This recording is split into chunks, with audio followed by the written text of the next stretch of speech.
Yeah. All right. Tucker, why don't you take the chair? Welcome back to the House Committee on Government Operations, Military Affairs. We had taken a quick look at H127, bill related to sports wagering yesterday with the Senate proposed changes. Wanted to take a quick another conversation and breeze through with Legislative Council here before we take a position on those. So I hope everybody had time to read through. I wanted to see if anybody had any questions for Legislative Council before we took a position. Seemed like the biggest change in my mind, Tucker, was that they took the fees, and the $550,000 is now going to be spread over however multiple years each one of the operators pays their license. And then, but that's like a negotiable thing, but each one of them, when they get it, they're going to pay $550,000. Is that an understanding? So if you want to operate one of these sports books in Vermont, you have to pay $550,000, but that can buy you multiple years depending on whatever the contract is. That is correct. So there's a $550,000 upfront fee that can last through an extended renewal term, depending on how the contract is negotiated, but in no event will it be applied more than once in a 3-year period. So the 550 is going to last at least 3 years. It could last longer if that's negotiated in the contract between DLL and the operator. Representative Morgan. But no stop on the other side. It could be indefinite if so decided. It could not be indefinite because you could not have a perpetual contract. Okay. Okay. All right. Thank you. All right. And I see that we have, go ahead, Representative Wood. Could it be like 3 years for one operator and 6 years for another operator? Yes.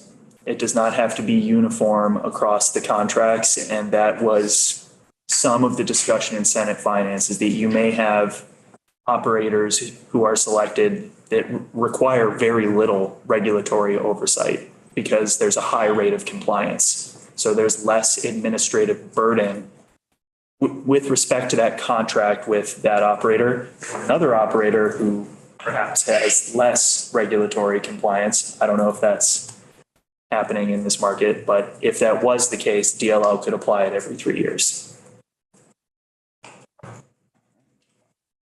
So I see we have a representative from the department here. So Mr. Martin, would you mind introducing yourself and giving the department's position on the record? Yeah, you want me to sit there or stay here? If you want to come up, that'd be great, so folks can hear you and see you on the meeting. Thank you. Charles Martin, I'm the legislative director for the Department of Liquor and Lottery. Just wanted to state for the record that the department feels very comfortable with the Senate proposal of amendment. There was a lot of work that went on, and Judd, Senate Economic, and Senate Finance, and Approps over there. And we support the amendment as drafted. Any questions for the department? Representative Hooper. So Ledge Council just put basically a contract term limit on it.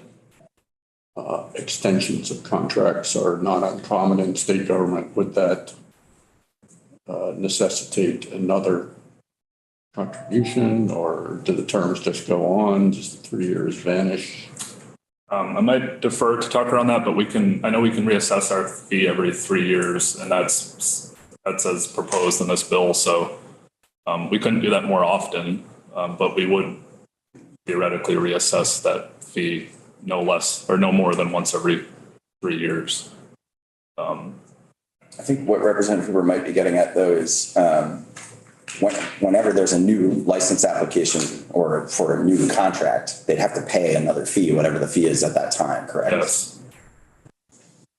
And if you're just extending the existing contract, does that invoke fee?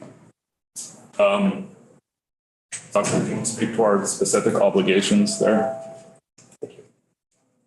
The requirement for the fee and then the idea of the contract term and extension are not necessarily married. The renewal term it would require the repayment of the fee will be built into the agreement between DLL and the operators. So the contract term might be, for example, for 7 years with the option for a 1-year extension. But the renewal fee term within that contract could be, for example, 3 years or 4 years. And the contract could say, if there's going to be a 1-year extension that doesn't line up with those 3-year chunks of time, that there could be, for example, the payment of a prorated fee with the opportunity that after that 8th year in the new contract, that prorated fee would be collected for the other 2 years, 1 year, whatever the remainder of the fee term is. So long as it's not applied more than once every 3 years. So it seems a little weird, if I'm understanding this correctly, that someone is offering us the same service, different corporations, and we're effectively giving you the ability to charge them different fees. I think as, well, Tucker framed this well yesterday. This gives us the ability to sort of dynamically assess operators as we're working with them.